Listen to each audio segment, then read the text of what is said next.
Boa noite, não sei que horas que vocês vão assistir um videozinho, né? Mas como havíamos programado em sala de aula, hoje nós vamos trabalhar de uma forma um pouco diferente. Eu estou gravando a aula para vocês depois verem essa aula, né? E a gente vai trabalhar com a farmacologia dos antidepressivos. Nós já havíamos comentado na aula de ansiolíticos, né? Que os antidepressivos eles eram também usados aqui no tratamento, né, da ansiedade também, né? Então, hoje a gente vai trabalhar com esses, na aula passada, vocês viram os fármacos, vocês conheceram alguns fármacos. Hoje a gente vai trabalhar com o sistema farmacodinâmico desses que vem por aí no nosso vídeo, né? Então, o que são os transtornos depressivos, né? As características gerais da doença, da depressão. A gente vai trabalhar com a depressão, a neurobiologia dela, né? O que pode estar levando o paciente a ter a depressão.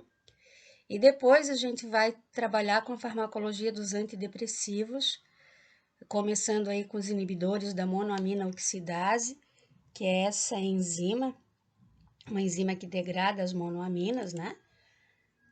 E posteriormente nós vamos trabalhar com os antidepressivos tricíclicos, os inibidores seletivos da recaptação de serotonina e os estabilizadores de humor. Então, prestem bem atenção a essas siglas, né? ADT, IMAL e SRS, que são fármacos que a gente vai trabalhar, são classes de fármacos que a gente vai trabalhar posteriormente. Então, falando um pouco da depressão, né? A depressão é considerada um transtorno de humor e é uma condição clínica comum, crônica, recorrente, que faz parte das patologias conhecidas como transtorno de humor. E hoje em dia ela é considerada realmente uma patologia muito recorrente, né? Principalmente agora, depois que nós passamos aí por essa experiência da pandemia, do isolamento, né?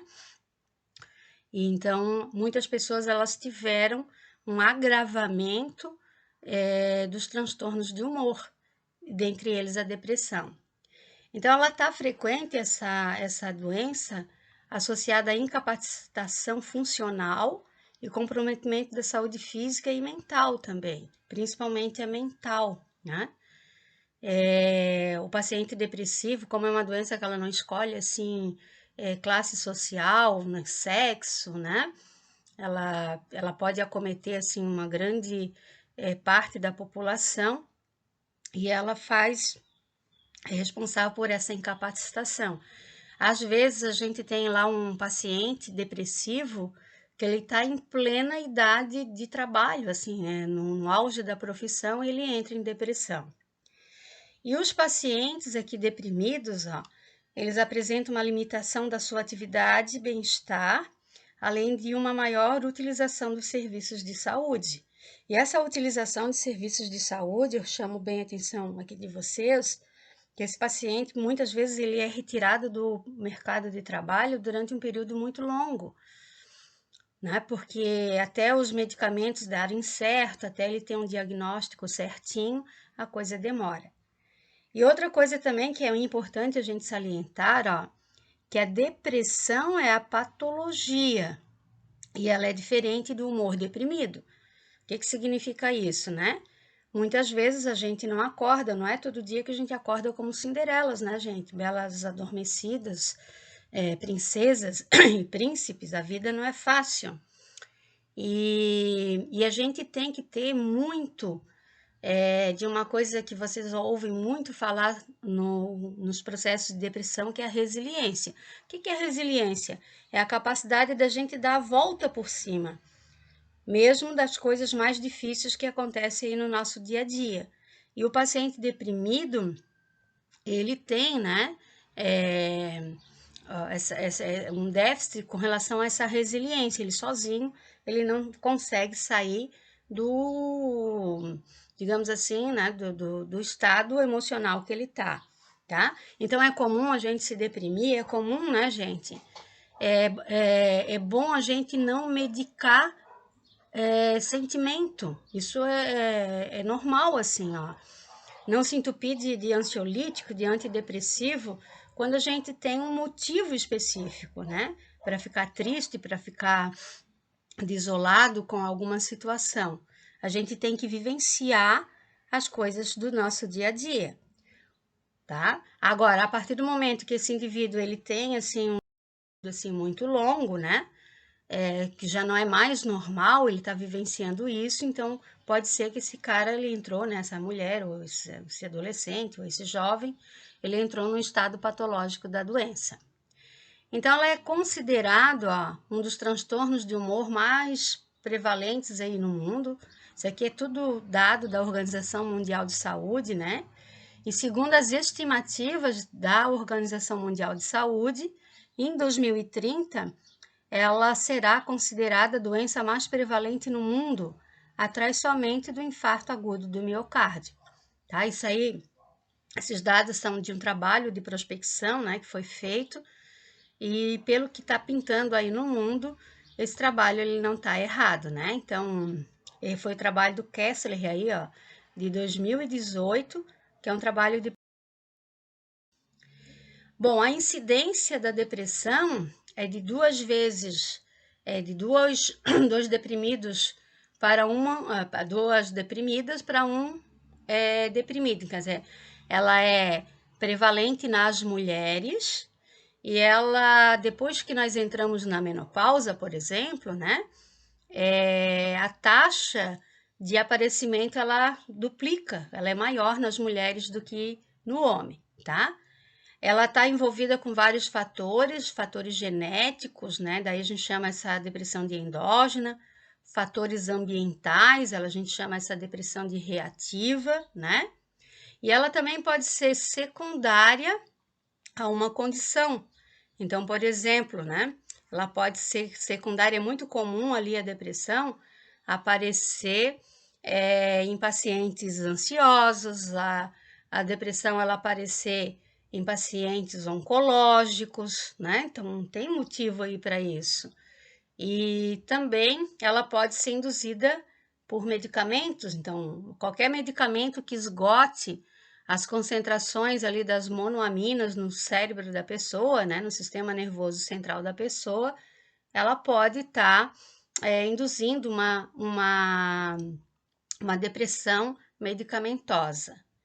Aqui, ó, eu chamo bem a atenção de vocês, ó, com relação à chance dos novos episódios, que eles vão aumentando a cada vez que a pessoa tem a recidiva.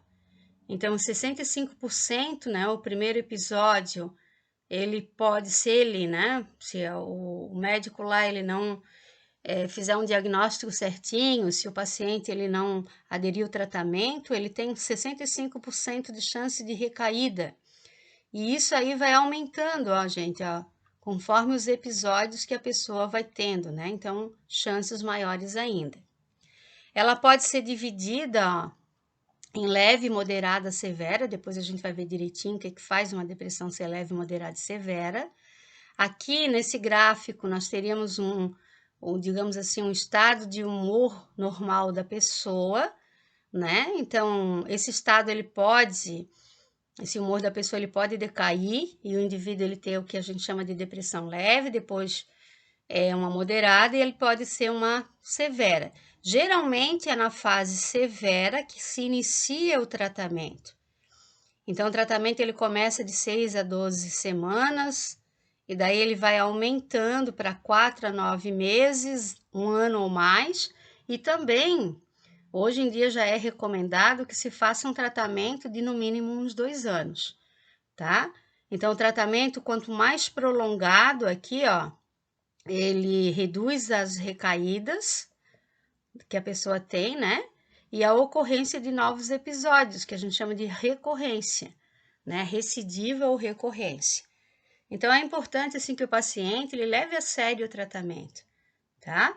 Às vezes a pessoa inicia lá o tratamento e leva a sério. Queria que vocês prestassem bem atenção a esse slide, ó. Então, aqui a gente tem uma pessoa, digamos, considerada normal, né? Onde ela não teve nenhuma oscilação patológica, ó, a gente tá falando de patologia. no curso da vida dela. Então, é uma pessoa que ela teve resiliência, né?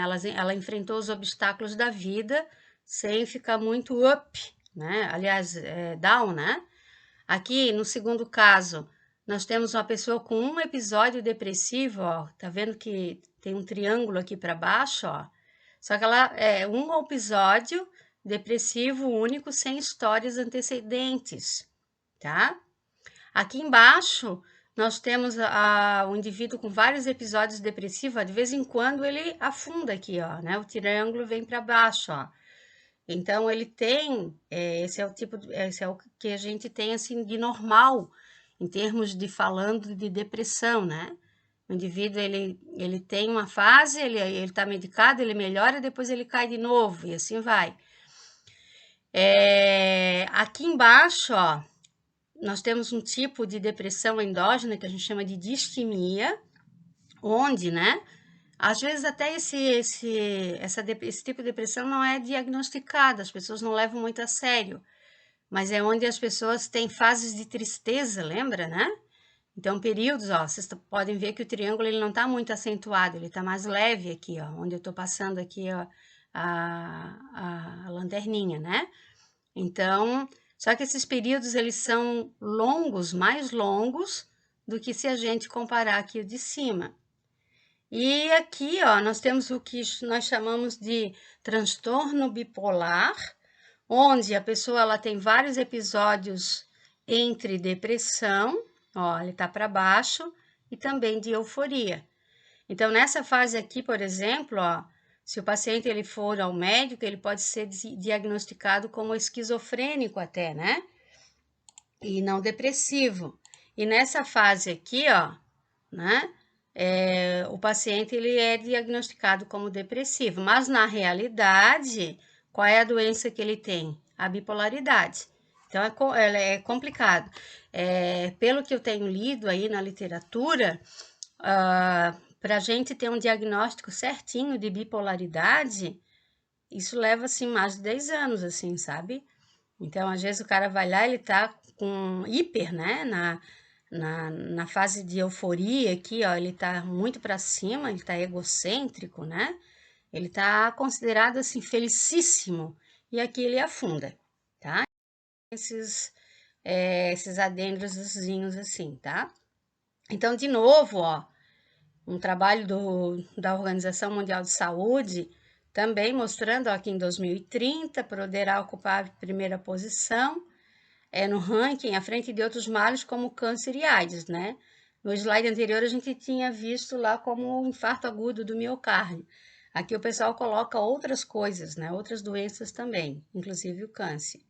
E obviamente nesse contexto, ó, os antidepressivos eles serão em pouco tempo os medicamentos mais prescritos do planeta. Olha, gente, se é que já não estão sendo, né? Pelo que a gente está conhecendo aí do dia a dia da gente, que a gente está vendo aí entre vocês alunos, né? Entre colegas de trabalho, entre também nossos parentes, né? Então a coisa tem sido bastante. E vamos falar um pouco dos sintomas, ó. Então, ela vai se caracterizar, ó, por humor deprimido, que a prof deixou aqui em vermelho, ó, ou perda de interesse em praticamente todas as atividades por pelo menos de 2 a 4 semanas, que é acompanhado de pelo menos de 3 a 4 dos seguintes sintomas aqui abaixo. A gente diz assim, que o paciente ele tem anedonia. O que é anedonia, né? Essa perda de interesse e a perda de prazer de fazer coisas que antes eram prazerosas para essa pessoa. Então, vamos imaginar aí um de vocês que goste muito de jogar vôlei, né? Ou uns meninos que gostem muito de futebol. E eram geralmente as pessoas assim que arrebanhavam os colegas para fazer o jogo. E de repente o futebol, o vôlei, não é mais aquela coisa que lhe dá prazer. Nem isso, né? Lhe dá mais prazer. Então a pessoa ela entrou num quadro que a gente chama de quadro de anedonia, que também a gente mede esse quadro, a gente faz a mensuração desse quadro com animais lá quando a gente está fazendo experimento, né, no laboratório. Os sintomas predominantes, ó, é insônia ou sonolência. Então, o paciente ele pode ter um sono excessivo ou perder o sono. Humor deprimido, né, e anedonia. Então, ele está naquela fase da tristeza profunda e a falta de prazer pelas coisas da vida. Nada motiva essa pessoa, sabe? Sentimentos de desvalorização ou excesso de culpa que o indivíduo tem. Então, ele se acha assim que ele é incapaz de tudo e que ele é culpado de todas as desgraças mundiais, né? Isso rouba muito a energia da pessoa. Ele é uma pessoa que vive cansada, tem uma falta de energia, né, para fazer as coisas do dia a dia. Ela tem uma redução da capacidade de pensar ou concentrar-se. Isso é muito grave. Isso tira muito, né, a pessoa do mercado de trabalho. Ela fica inutilizada onde ela está trabalhando, né? Imagina vocês lá um chefe de uma empresa entrando em estado de depressão, né? Não tem como.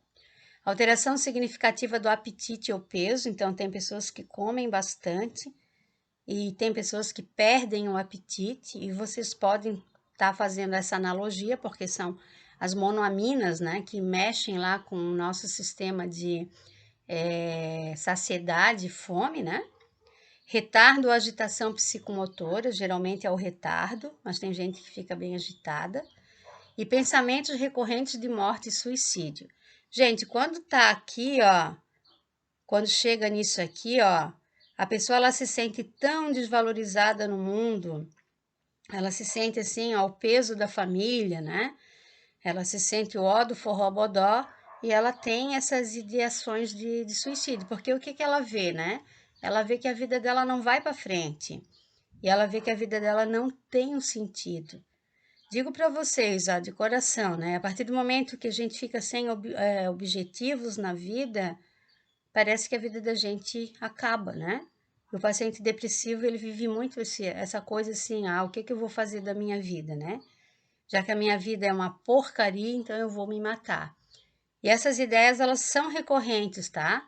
Elas vão invadindo aí o cérebro da pessoa, a pessoa ela começa a idealizar a morte e muitas vezes elas têm.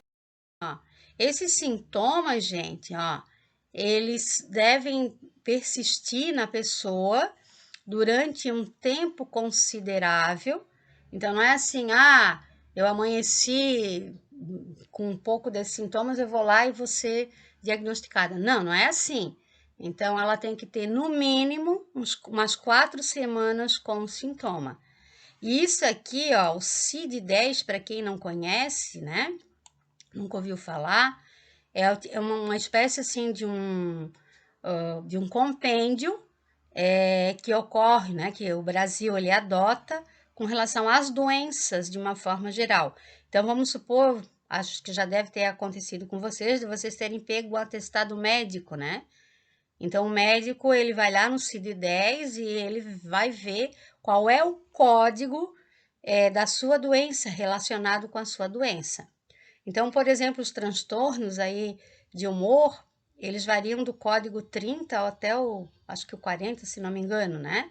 Então, ele vai lá botar na fichinha, né? Paciente afastado do trabalho com relação ao código 33, né? Do CID-10, por exemplo, né?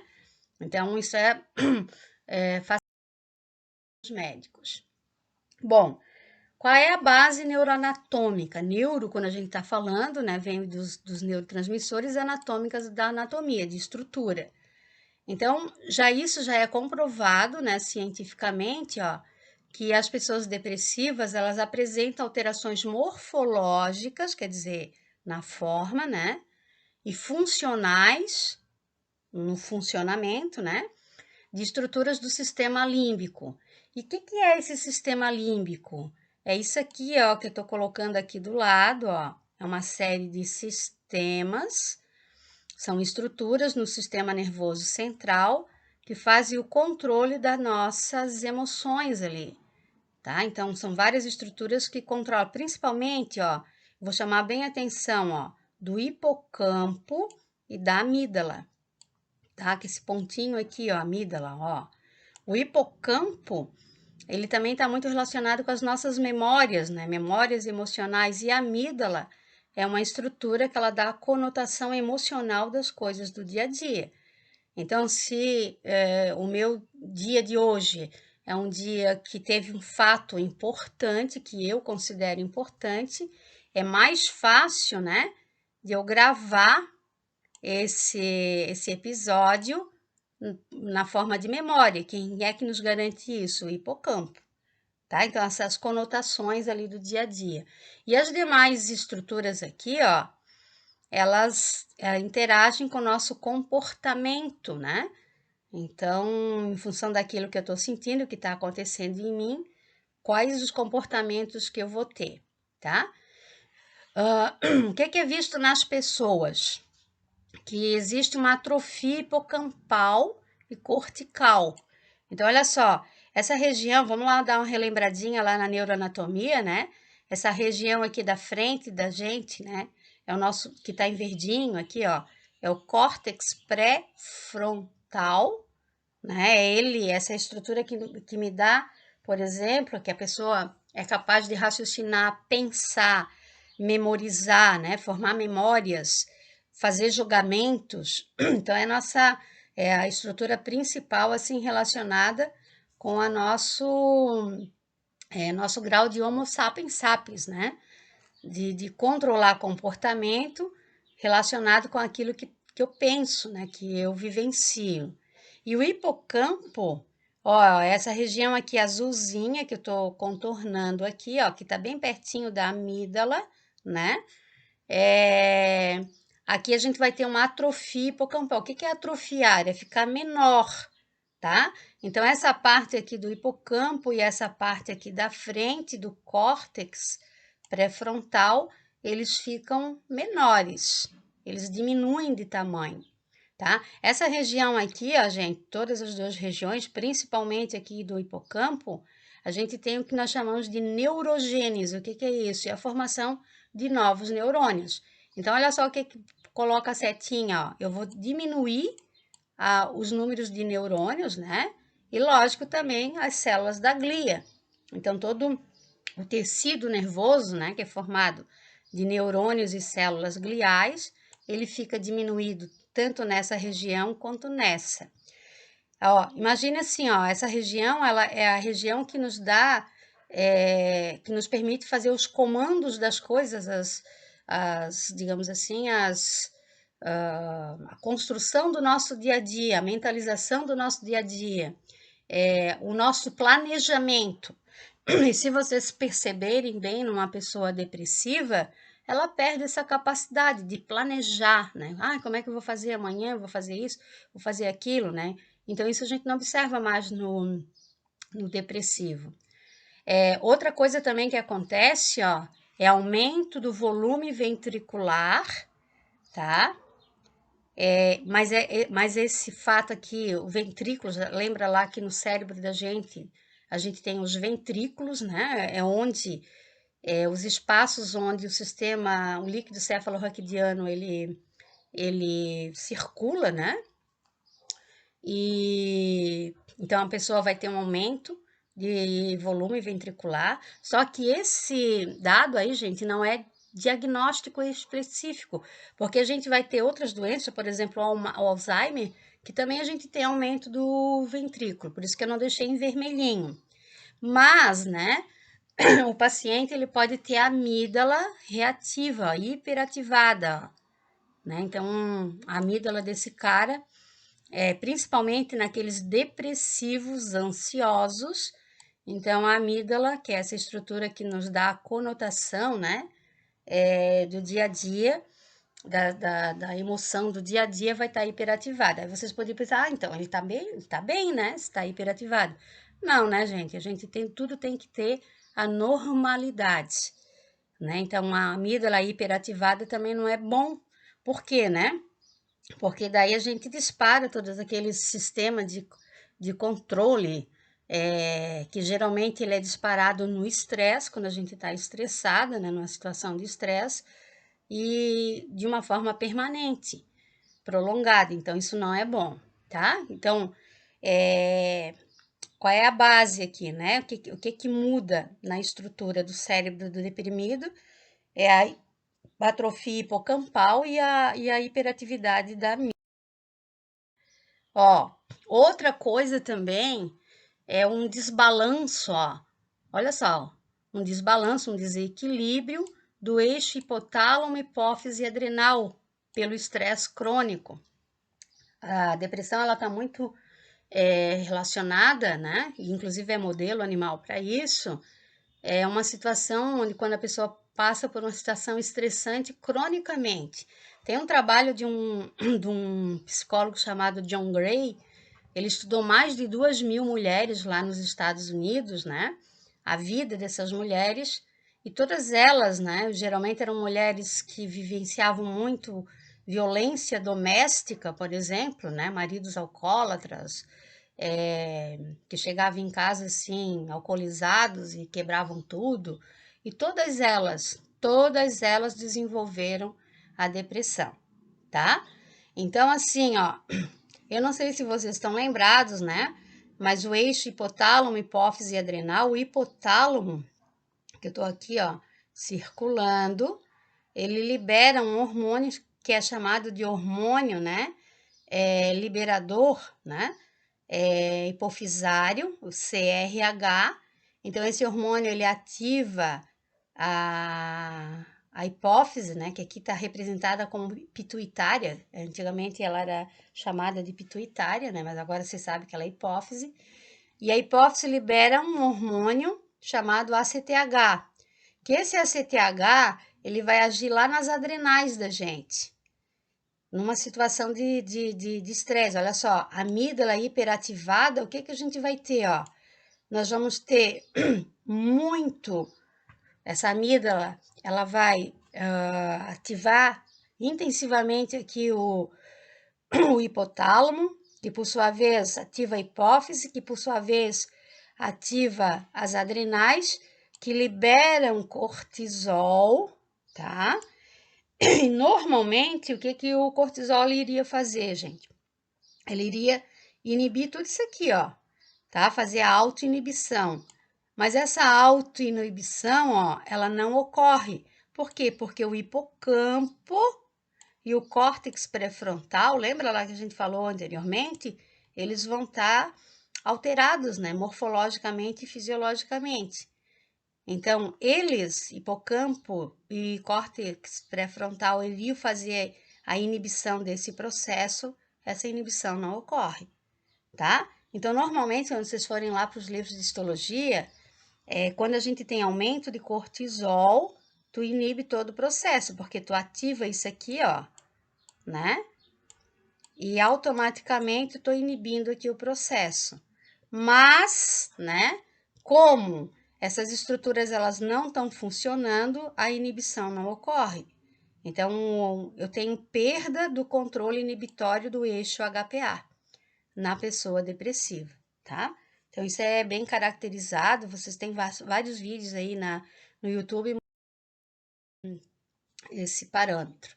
Outra coisa também, ó, foi uma teoria que surgiu mais ou menos aqui em 2000, né, no ano de 2000, então é uma teoria bem recente, ó, tem a ver com a plasticidade neural, né? Nós temos essa substância aqui, ó, tá? Que é o BDNF, que é uma neurotrofina, que é essencial para o desenvolvimento e a sobrevivência neural. Lembra lá que eu falei, ó? O hipocampo, ele tem que ter neurogênese. Nós temos que ter várias espículazinhas aqui, ó. Isso aqui são as espículazinhas dos neurônios, né? Que ocorrem nos axônios, onde o outro neurônio ele pode fazer sinapse aqui, ó, tá? Então, quem é que ajuda ao crescimento e ao desenvolvimento dessas espículas dendríticas aqui? O BDNF, tá? Então, se eu não tenho BDNF, ó, então olha só, ela é uma neurotrofina essencial para o desenvolvimento e sobrevivência neuronal. Lembra, né? Na depressão a gente tem diminuição da neurogênese, os neurônios eles morrem. Ok? A plasticidade sináptica e a função cognitiva favorece, né, a formação dessas espículas aqui, ó. Quanto mais BDNF, mais espículas eu vou ter, mais neurônios pode se grudar aqui, tá? Então, isso aqui de uma pessoa normal, né? Um indivíduo normal, no estado normal. Então, nós temos várias espículas aqui formadas nos neurônios. Isso aqui numa pessoa depressiva, ó. Pelo excesso, por exemplo, né? De cortisol lá. Então, o que que vai acontecer? Temos poucas espículas aqui, ó. E depois, ó, é num estado tratado. Eu comecei a trabalhar aqui com fazer o uso dos antidepressivos, né? Então, tá formando o que nós chamamos de neuroplasticidade. O cérebro está se reorganizando. E essas espículas aqui, ó, elas vão aumentando, né? A ponto de que as sinapses, elas comecem a funcionar de novo, tá? Então, olha só, se eu tenho diminuição do BDNF, que é essa neurotrofina aqui, ó, eu vou ter diminuição de plasticidade neural e diminuição de neurogênese. O que é neurogênese mesmo? Formação de mais neurônios, né? Quais são as causas disso? O estresse, né? O aumento do estresse, o aumento de cortisol e aumento de glutamato. Lembra quem é o glutamato? É um neurotransmissor excitatório, né? Então, isso aí tudo está favorecendo aí a causa, né? E as monoaminas, quem são as monoaminas, professora? É a serotonina, a dopamina, né? Noradrenalina, elas favorecem os efeitos neurotróficos. Que efeitos neurotróficos são esses? É o aumento dessas espículas, né? E os antidepressivos, ó, eles normalizam a neurogênese deficiente. É fácil de, né, relembrar. Ó. O hipocampo, ele vai estar com atrofia. Ele está com atrofia porque ele não tem BDNF. Esse indivíduo, ele não está gerando BDNF. Por que ele não está gerando BDNF? Por conta do estresse, né? Dessas causas ali, estresse, aumento de cortisol e glutamato. Aí a pessoa, ela vai lá, ela toma um antidepressivo, e o antidepressivo, ele normaliza a neurogênese deficiente. Por que ele normaliza? Porque ele favorece a ação das monaminas. E as monaminas favorecem os efeitos neurotróficos. Então, daí, as monoaminas, elas não conseguem chegar nos receptores e fazer o efeito fisiológico. O que o cérebro interpreta? Que está faltando. Então, daí o que a gente vai ter? Ó? A gente vai ter um aumento dos números dos receptores, tá? A gente chama isso aqui de supra é para cima, regulação dos receptores monoaminérgico, né? Eu tenho mais receptor do que neurotransmissor para se ligar para ele também, tá? Então, isso ocorre após longos períodos de hipoativação dopaminérgica, que eu falei para vocês. Se as monoaminas elas não estão chegando lá para fazer o efeito nos receptores, o cérebro interpreta que não tem receptores, então ele começa a fabricar, tá? Então, esse desbalanço, ó, ele vai conduzir com a pior aguda na depressão. Então, quem é da sala aí que tomou antidepressivo sabe que a primeira semana é uma semana complicada, porque tu vai lá e toma um medicamento. O que o medicamento ele faz, gente? Ele aumenta a concentração aqui, ó. E se a pessoa, ela tá um monte de tempo com déficit, ela vai ter suprarregulação. E por isso que os sintomas, eles pioram na primeira semana, tá? E depois, a longo prazo, a gente vai ver que os antidepressivos, eles levam de 2 a 4 semanas, às vezes até mais, para fazer o efeito, a latência do efeito, ó. Não é eu tomando a fluoxetina agora de manhã, que já de tarde já tô bem. Não, isso vai levar, ó, semanas para acontecer e o quê? Para normalizar, né? Então, para o cérebro entender que, né, tá havendo de novo a neurotransmissão e ele tá se neuroadaptando. Isso é super importante que vocês entendam, né? Até para entender, por exemplo, o que está acontecendo lá com o pai, com a mãe, né, com o namorado ou com o filho, quando ele está fazendo uso, tá? E depois também para vocês, principalmente o pessoal da psico, o pessoal da farmácia, né, fazer a orientação do paciente. Chega lá o paciente lá no local onde vocês trabalham, sabe? Eu tô na primeira semana de uso do antidepressivo, tá? Parece que tá pior ainda, né? E a pessoa tem essa sensação mesmo de que tá pior, porque no cérebro dele tá acontecendo isso, ok? Do que então a gente trata? Quais são as intervenções e tratamentos hoje da depressão, né? Então, a gente tem a farmacoterapia, que é o uso do medicamento, né? A gente também tem a psicoterapia. O bom psiquiatra é aquele que vai chamar o profissional psicólogo para ajudar, né? Parece assim, ó, como o desenho aqui tá. O psicólogo ele vai ajudar a tirar os nós, né? E a gente também tem abordagens alternativas, como no caso aqui eu puxei a farinha para o meu saco, né? A sardinha para minha latinha, que eu sou acupunturista, e a gente tem assim protocolos de depressão, né, para tratamento da depressão. Eu posso curar a depressão com a acupuntura? Não, né, gente? Eu alivio, é uma terapia complementar. Bom, então falando dos antidepressivos, ó, eles são hoje considerados fármacos de primeira escolha né, para os transtornos depressivos, ó, o nome dele é antidepressivo para isso. Para o transtorno bipolar, eles não são principalmente na fase depressiva, né, do transtorno bipolar. Para os transtornos de ansiedade, por isso que eu deixei em verdinho também, né? Principalmente o toque e o transtorno de estresse pós-traumático, que a gente viu em sala de aula.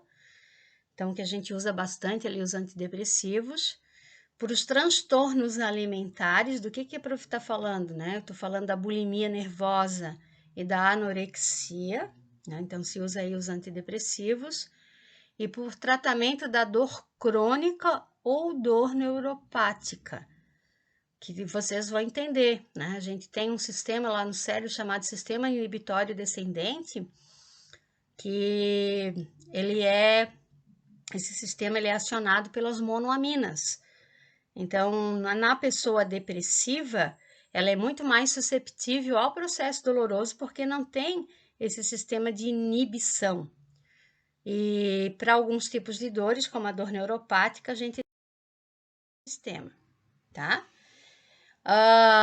Relacionando aqui a eficácia e a limitação, né, dos antidepressivos, a eficácia é similar em todas as classes. Vocês têm que lembrar que a indústria farmacêutica ela não põe no mercado, no mercado uma droga que não funcione, né? Então ela funciona. Só que o médico ele tem que descobrir qual droga que vai funcionar naquele paciente específico. Nós vimos que vai ter um agravamento inicial dos sintomas e vocês vão responder por quê, né? Porque a gente tem aquela suprarregulação dos receptores. Então, eu passei um longo período onde não tem o efeito das monoaminas nos receptores. Aí o cérebro ele interpreta que não tem receptor, então aumenta o número de receptores e a partir do momento que tu é tratado, tu vai ter uma concentração de monoaminas em cima desses receptores, né? Então, por isso que nós temos lá o agravamento. Outra coisa também é a latência para o efeito terapêutico, ele leva de 2 a 4 semanas. Então, a partir do momento que eu estou fazendo o tratamento, eu vou melhorar ali o processo da regulação dos receptores, então por isso que isso leva tempo, gente, né? Isso é importante, ó, tem aumento do risco de suicídio a curto prazo. Na primeira semana, principalmente, a gente tem que ficar bem de olho, principalmente naquela pessoa que já tomou, né? Já tentou suicídio, porque os riscos são maiores. Em alguns casos, 50% mantém sintomas depressivos, controlados, mas mantém, né? Tem que levar em consideração a síndrome de retirada com tratamento longo. Lembra, gente, se a gente está usando um psicotrópico em longa duração, o cérebro ele tem uma neuroadaptação, ele vai se adaptar ao medicamento. Se a gente retira esse medicamento muito rápido, aí a gente tem a síndrome de abstinência. Então, olha só, o medicamento ele tem que ser desmamado, né? Então, automaticamente, assim, ó, retirado aos pouquinhos para o cérebro neuroadaptar, ok? Então, vamos lá dar uma olhadinha nos tipos de agentes antidepressivos. Ó, a gente tem os inibidores da monoaminoxidase, que é a MAO. Aí nós vamos chamar esses medicamentos de IMAL, que eles estão inibindo a MAO, né? Os inibidores não seletivos da recaptação de monoaminas, que são os ATCs ou ADTs, né? Dependendo da literatura que vocês vão trabalhar. Os inibidores seletivos da recaptação de serotonina, que são os mais importantes hoje em dia, né? Os mais usados aí pelos médicos, que têm menos efeitos colaterais. Os inibidores seletivos da recaptação de serotonina e noradrenalina. Os inibidores de recaptação de serotonina e antagonistas 5-HT2A. Então, tem uns que vão antagonizar esses receptores da serotonina. Os inibidores seletivos da recaptação de noradrenalina. Os inibidores seletivos da recaptação de dopamina. Os agonistas alfa-2 adrenérgicos. E os antagonistas dos receptores NMDA, que é a classe mais nova que foi lançada no mercado, né? Onde se usa a ketamina. Ketamina, para quem não sabe, é um anestésico veterinário que em doses subanestésicas tem se melhorado, assim, né? Tem se mostrado um depressivo. Aqui uma tabelinha para vocês já descobrirem os nomes. Os inibidores da MAO, a feneuzina, a tranilcipromina e a selegelina são os representantes. Tem mais, né, gente? Aqui são os principais. Os tricíclicos, que são os ATCs, a amitriptilina, nortriptilina, imipramina, clomipramina. Os inibidores da recaptação de serotonina e norepinefrina, que é a duloxetina, venlafaxina, que é bem famoso, né? A desvenlafaxina também. Os inibidores seletivos da recaptação de serotonina em verdinho aqui, ó, a fluoxetina, que foi o primeiro lançado no mercado em 1985, depois veio outros. Hoje em dia, a gente tem o citalopram e o escitalopram dominando aí o mercado, né? Sendo muito prescritos.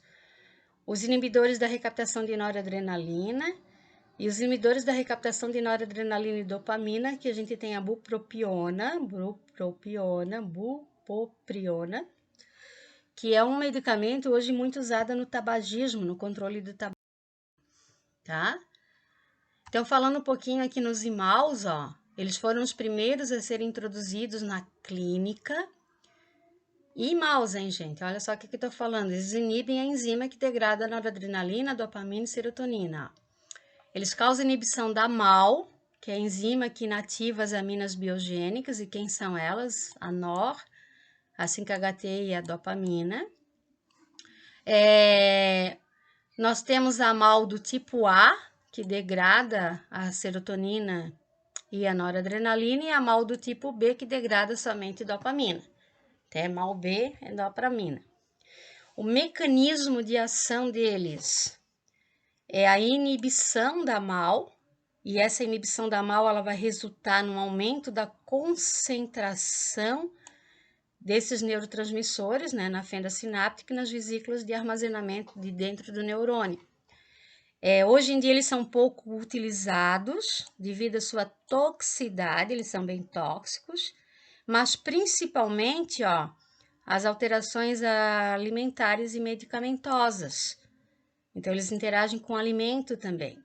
Um dos exemplos mais famosos é a moclobemida, que é o Aurorix, né? O famoso Aurorix aí, que é colocado. Olha só, gente, olha só o desenho, né? Então, o que os inibidores da monoaminoxidase eles vão fazer, ó? Eles vão inibir, ó, eles vão diminuir os mecanismos de degradação das monoaminas. Então, eles inibem a enzima que degrada, né?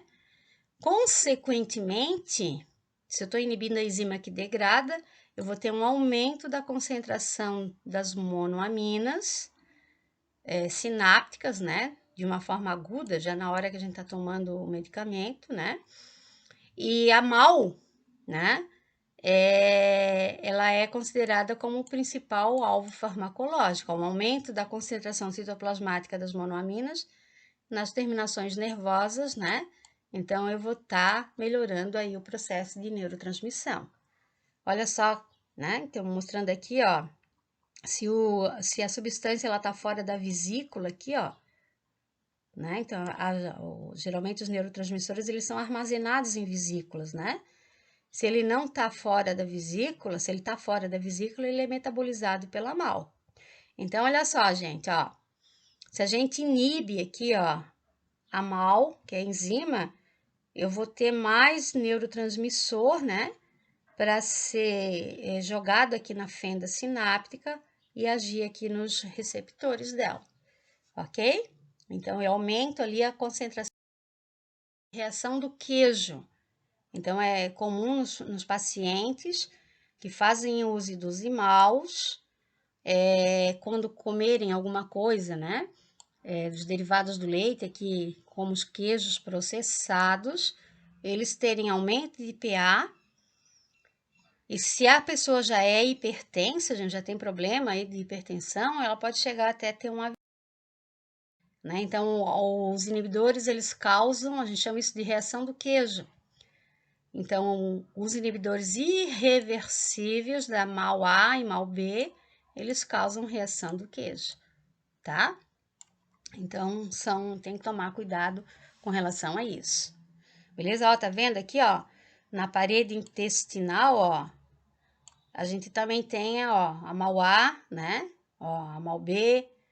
Então, a moclobemida aqui, que causa depressão, ela é irreversível, ela inibe tanto a A quanto a B, tá? Isso pode ter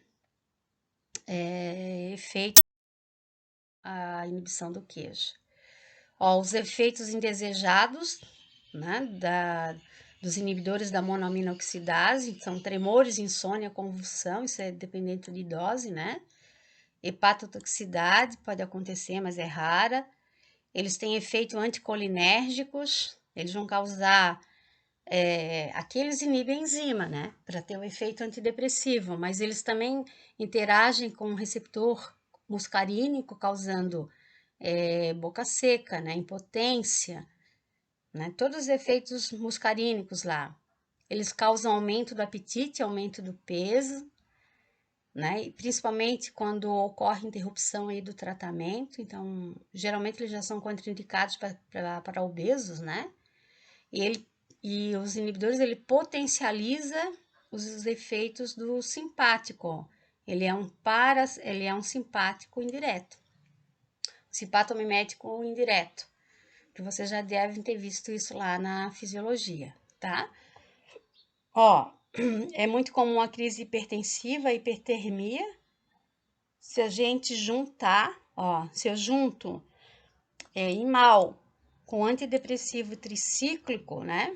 Ó, que ele potencializa, ó, o antidepressivo tricíclico, ele vai potencializar as ações do imal, tá? Então, isso é importante. Tem interações medicamentosas e é mais eficaz, ó, em pacientes refratários. O que é um paciente refratário? O médico que ele já tratou com um monte de antidepressivo, geralmente ele não começa o tratamento com esses aqui, tá? Que a gente tá falando. Mas ele já tratou com um monte de antidepressivo e não tá dando certo, então ele vem para um imal,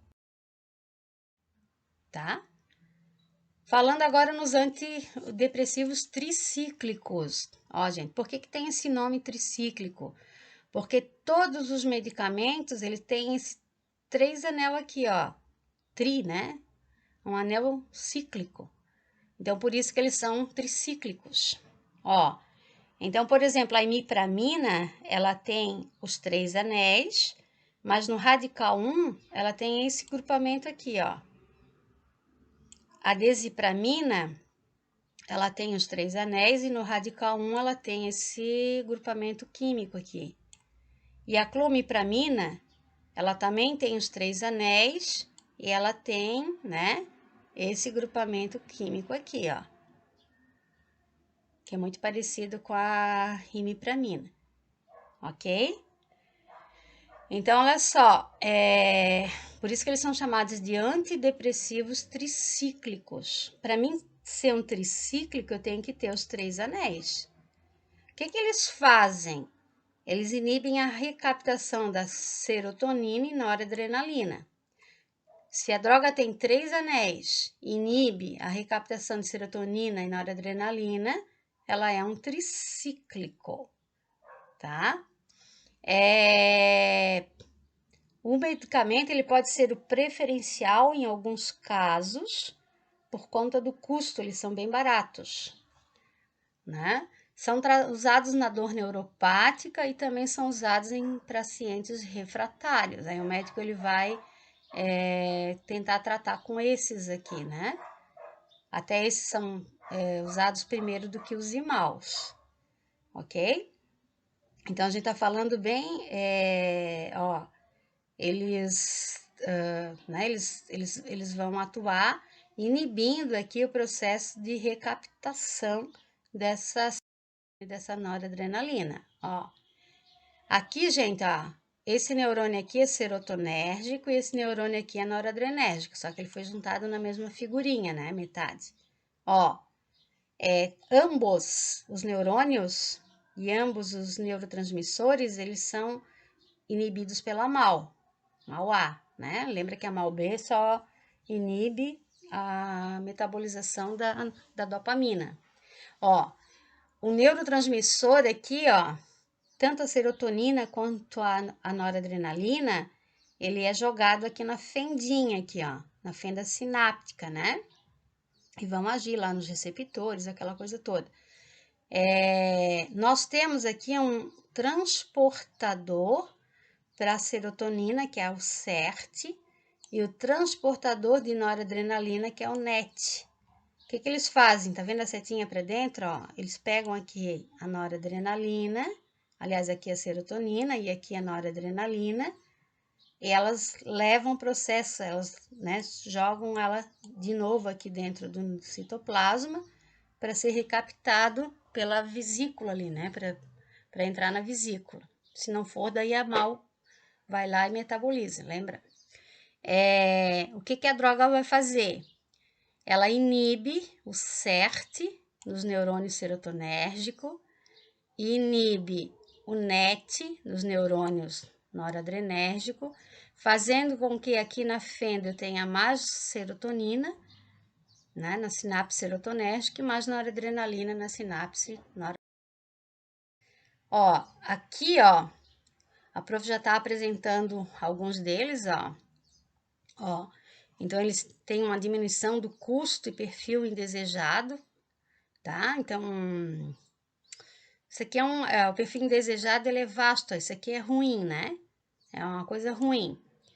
O custo é bom porque é barato, mas eles têm um monte de efeito colateral também. Então, imipramina, desipramina, ela é vendida nas farmácias, né? Todos eles são vendidos em farmácia. A nortriptalina, a mitriptilina e a clomipramina, a gente vai encontrar no SUS. Então, eles são liberados pelo SUS. E aqui do lado, ó, a imipramina é o tofranil, tá? Os nomes comerciais, né? O anafranil aqui é a clomipramina. A amitriptilina é o triptinol, né? Aqui também a gente tem o Pamelor, né? Nortriptilina. Então, nós temos, assim, vários exemplos aí no mercado. O perfil indesejado, o que eu não quero, né? O que é ruim, ó.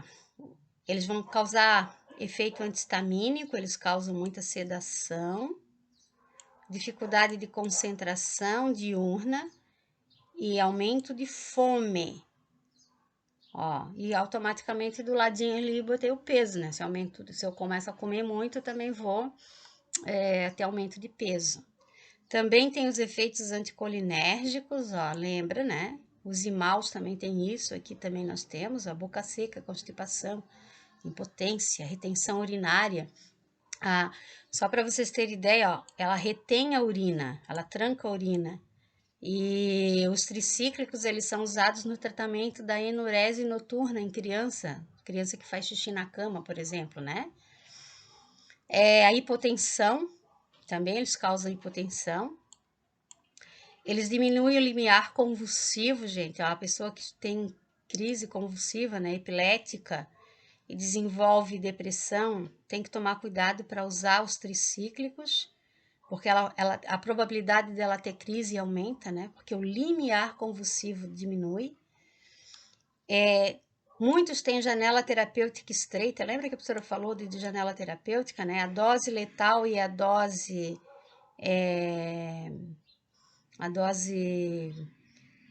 efetiva, elas estão muito próximas.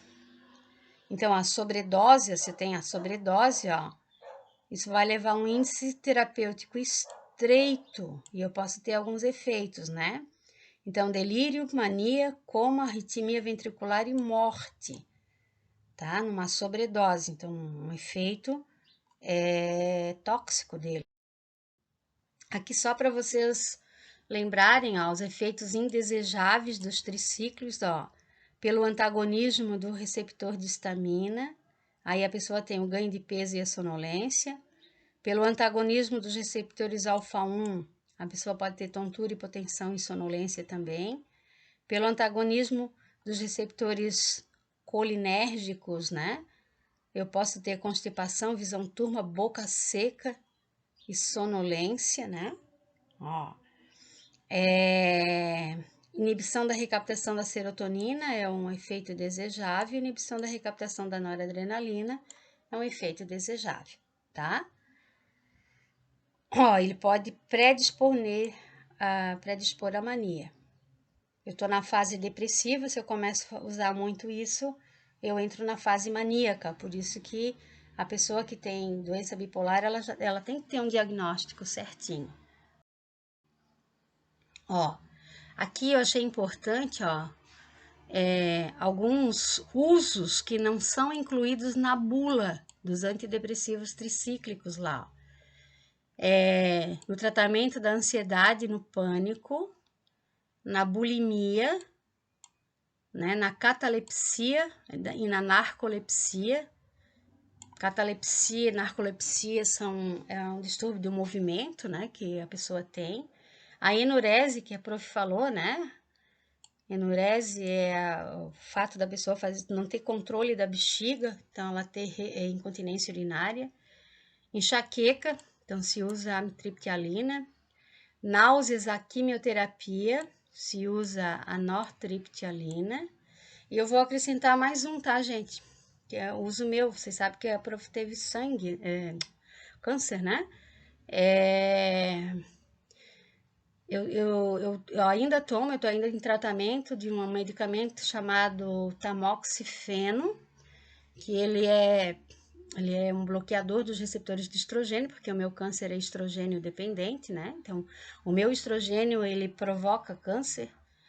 Então, o que os médicos fizeram depois que eu fiz todos os tratamentos e tal, né? Para não ter a chance da volta do tumor, eu tô bloqueando os meus receptores de estrogênio. Isso aumenta muito a temperatura do meu corpo.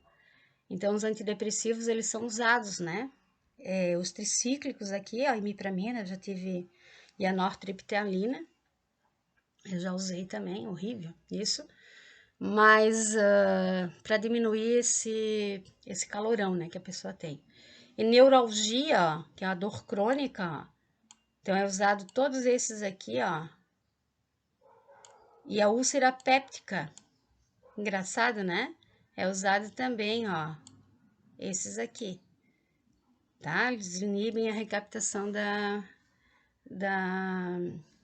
noradrenalina, né? Que é da serotonina intestinal. Aqui só uns adendrozinhos, ó. A catalepsia é a perda repentina do tônus muscular, provocada por uma emoção forte, né? O cara fica em estado cataléptico, ó. E às vezes é associada a um irresistível desejo de dormir. E a enurese é a perda noturna do controle da bexiga, né? Enurese. Beleza? Ó, então a terceira classe, lembrando, a primeira classe foi os inibidores da monoamina, a segunda classe foram os tricíclicos, e a terceira classe é a classe mais usada, né? Aí nas farmácias, aí, mais prescrita pelos psiquiatras, são os inibidores seletivos da recaptação de serotonina. Então, esses fármacos, eles são a primeira escolha para ansiedade, tá? Para dor neuropática, e eles são considerados mais seguros e mais bem tolerados no tratamento da depressão, tá? Então, eles são, assim, os melhores, ó. Ó, essa figurinha a gente já teve, ó. Eles são seletivos para quem? Para serotonina, tá? Então, aqui no meio são os tricíclicos, lembra, né? E aqui é para serotonina, tá? Então, não tá, tá, fluoxetina tá aqui o primeiro, né? E depois dela surgiram vários outros. Fluoxetina é o Daforin, né? Ou Daforin, só para vocês terem ideia, que o Daforin ele é um similar. Na realidade, é um medicamento, esqueci agora o nome, gente. É um outro, né? Não é o, tá? Ó, então vamos dar uma olhadinha ao Cibus, por exemplo, que é o cloridrato de sibutramina, né? Os usos e ações adicionais e particularidades. Então, eles têm uma janela terapêutica ampla, gente. Então, eles são muito seguros, se a gente for comparar com os inibidores, não, os tricíclicos, né, que a gente acabou de ver, os tricíclicos têm janela curta, aquele é ampla. É usado aí no tratamento do transtorno pós-traumático, né, a sertralina e a paroxetina. Usado no tratamento do toque nos transtornos alimentares. Alguns deles têm antagonismo nesse receptor 5-HT2C, então eles diminuem a saciedade, aliás, eles aumentam a saciedade, né? E daí, lógico, eles inibem o fome da pessoa, então a fluoxetina faz isso, a sibutramina faz isso, né? Eles inibem a recaptação de noradrenalina, alguns deles, alguns não, só a sertralina que faz isso. Ele é usado também no tratamento da ejaculação precoce, né? Os homens, lá uma doença masculina, né? E nós temos uma parcela pequena de pacientes que são refratários. Geralmente os pacientes, eles são muito bons, assim, eles se adaptam muito aos efeitos, né? Eles não necessariamente são os mais efetivos para tratar a depressão, mas realmente eles são os mais seguros. Então, por isso que a preferência dos médicos hoje é, tá? Então, eles são maravilhosos, mas eles não trazem nada. Não, trazem, né? Nós temos alguns efeitos indesejados, ó. É muito comum o paciente ter diminuição de libido, de 30% a 40% de inibição da libido, frigidez e anorgasmia, quer dizer, a falta de orgasmo, náusea, né? É comum também, ó, vômito, fome, anorexia. A relação fome e anorexia também ela é relacionada, diarreia, constipação, isso depende muito de paciente para paciente, tá? Tontura e cefaleia é muito comum, né? Às vezes o paciente tem fadiga, inquietação e muitas vezes agressividade. Às vezes a gente não vê ali que o paciente depressivo lá, o nosso parente lá, ele está em tratamento, mas ele se tornou mais assim pavio curto, né? Às vezes pode ser em função aí do própria medicação. Ó. Aumento de risco de suicídio em jovens, isso aí é uma interrogação. Tem alguns trabalhos nos Estados Unidos mostrando isso, né? Mas, de novo, gente, sempre nas primeiras semanas de uso, sempre. Ele tem inibição enzimática do CYP, né? CYP2D6, que é do citocromo P450. Eles têm, então, interação com os antidepressivos tricíclicos, né? O paciente ele pode ter o que a gente chama de síndrome serotonérgica, então eu inibo tanto a recaptação de serotonina que o excesso de serotonina ele pode ser prejudicial, principalmente se eles forem juntados, né, na posologia lá com os imaus. Então eu posso ter tremor, hipertermia, alterações cardiovasculares e até morte.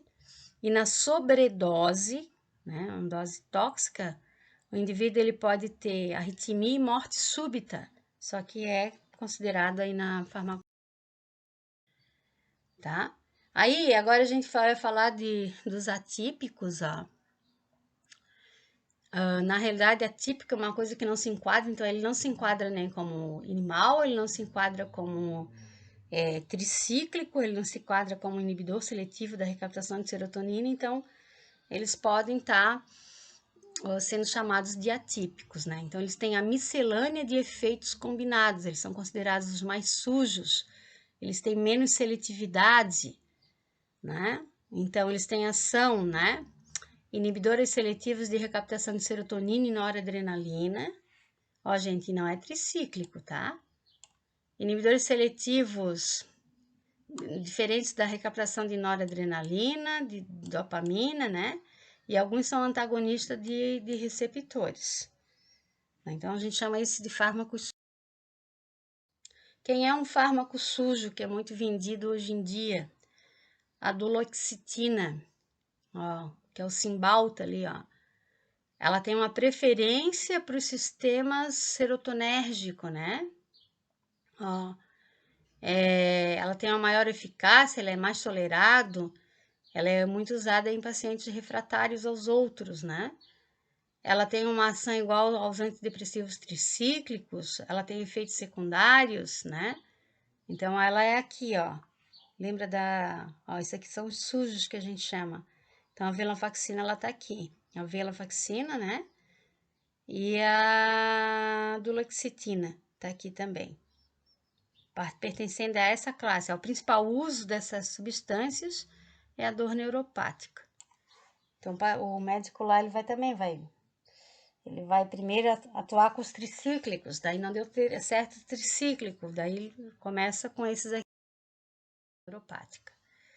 Ó, e eu não podia deixar de falar, né, na bupropiona. Bupropiona, agora ela tá escrito certinha. Ela é um inibidor da recaptação de dopamina e noradrenalina, tá aqui a estrutura. Ela tem menos efeitos, né, gastrointestinais, sexuais, ela tem uma menor interferência com o sistema serotonérgico, usado muito na dependência nicotínica, né? Hoje em dia é questionado, será que em outras dependências ela não seria legal, né? Mas na nicotínica ela é bastante usada. E ela tem, né, hoje em dia está sendo questionado o uso dela no TDAH, na depressão associada à ansiedade também, a bupropiona, tá? Então, o efeito nicotínico dela ali é mais por inibir a recaptação de dopamina, né? Então, ó, a dopamina que ela está sendo liberada, né? Ela vai atuar nos receptores, ela vai ser recaptada, então a droga ela vai atuar aqui, ó, inibindo, ó, essa recaptação. E aí o indivíduo tem ansiedade, irritabilidade, insônia, pode acontecer crises convulsivas em pacientes com dor neuropática, né? Com alguma, né? Ok? Então, o Brasil aí é na sua mata, na sua biodiversidade, e no Rio Grande do Sul, principalmente, a gente tem uma grande quantidade de vários tipos de hipéricos, onde essa pesquisadora lá da URGS, ela fez, né, um levantamento e fez os ensaios pré-clínicos ali com a grande maioria desses hipéricos, é o trabalho da vida dela, né? A Estela, o nome dela é Estela, e ela demonstra, assim, da potencialidade desses hipéricos brasileiros. Bem, a nossa aula, ela termina aqui, né? Eu gostaria que vocês revissem aí o vídeo, dessem uma olhada, vocês têm a capacidade de voltar ao vídeo quantas vezes vocês quiserem, né? E essa aula, ela vai suprir esses atrasos aí que a gente tá tendo, tá? Então, até uma próxima, e nos vemos em sala. Eu quero, assim, vocês, assim, com as dúvidas. Assim que a gente voltar para a sala de aula, eu quero que vocês tragam as dúvidas de vocês. Então, para a gente trabalhar com esse sistema, para ir um pouquinho mais rápido, tá? Se vocês estudam em casa um pouquinho e venham com as dúvidas, é melhor do que eu fazer o blá blá blá todo de novo, beleza? Um grande abraço, né? E bons estudos.